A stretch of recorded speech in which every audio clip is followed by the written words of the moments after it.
আসসালামু আলাইকুম। হাসনাত আব্দুল্লাহ, হ্যাঁ, তো দেবিদ্বারের এমপি। তো সবাই বলতেছে যে এরকম এমপি যদি আমরা যদি আমাদের মানে প্রত্যেকটা যদি জেলায় জেলায় পাইতাম, প্রত্যেকটা থানায় থানায় পাইতাম, তাহলে আমরা আহ, মানে ভাগ্যবান হইতাম আর কি। তো ওই এলাকার মানুষ বলতেছে। তো হাসনাত আব্দুল্লাহ কিছু জিনিস আমি দেখতেছি, ফলো করতেছি। উনি থানায় গেছে, থানার প্রথম ওসিকে বুঝাইছে, পরে ওসি সমস্যাগুলো শুনে এসে পরে উনি ওই সমস্যাগুলো বাংলাদেশের মানুষের কাছে তুলে ধরছে। কি প্রবলেমের কারণে ওসি কাজ করতে পারে না, থানায় কাজ করতে পারে না। আমি আমার ভিডিওতে বলছি, লাগবে শুনে নিন, বেশ কয়েকটা ভিডিওতে আমার আছে কথাগুলো। তো বাংলাদেশের এরকম আসলে যদি হাসনাতদের মতো যদি এমপি পাইতাম না আমরা, হাসনাতদের মতো যদি এরকম যদি আমরা মন্ত্রী পাইতাম না, তাহলে আমাদের দেশটা ভালো হইতে মাত্র 1 মাস লাগতো, স্রেফ 1টা মাস লাগতো।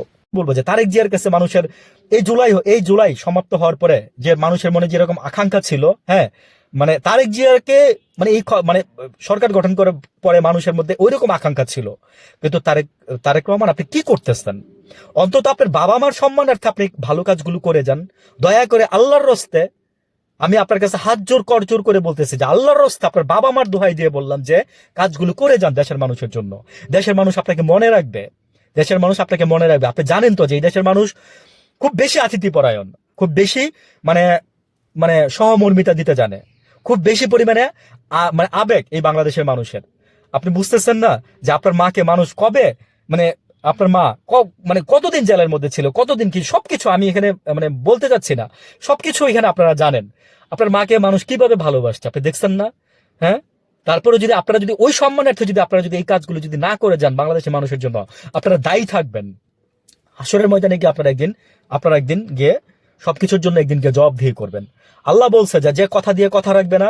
আমার মুখের জবানের দাম কোটি টাকা ভাই। আমি মুখের জবানের দাম দিতে গিয়ে জানেন আমি আমি আমার জীবনে বহুত কিছু হারাইছি। হ্যাঁ, বহুত কিছু হারাইছি আমি আমার জীবনের কোটি টাকার দাম দিতে গিয়ে। আমি বলি যে আমার জবানের দাম, আমার মুখের জবানের দাম কোটি টাকা। তারপরে আমি সেই জবান রেখে দিছি। আমি জানি আমার ওইখানে লস হবে, তারপরে আমি আমার মুখের জবানের দাম রাখতে গিয়ে মনে করেন যে আমি ওইখানে জবান দিয়ে আসছি।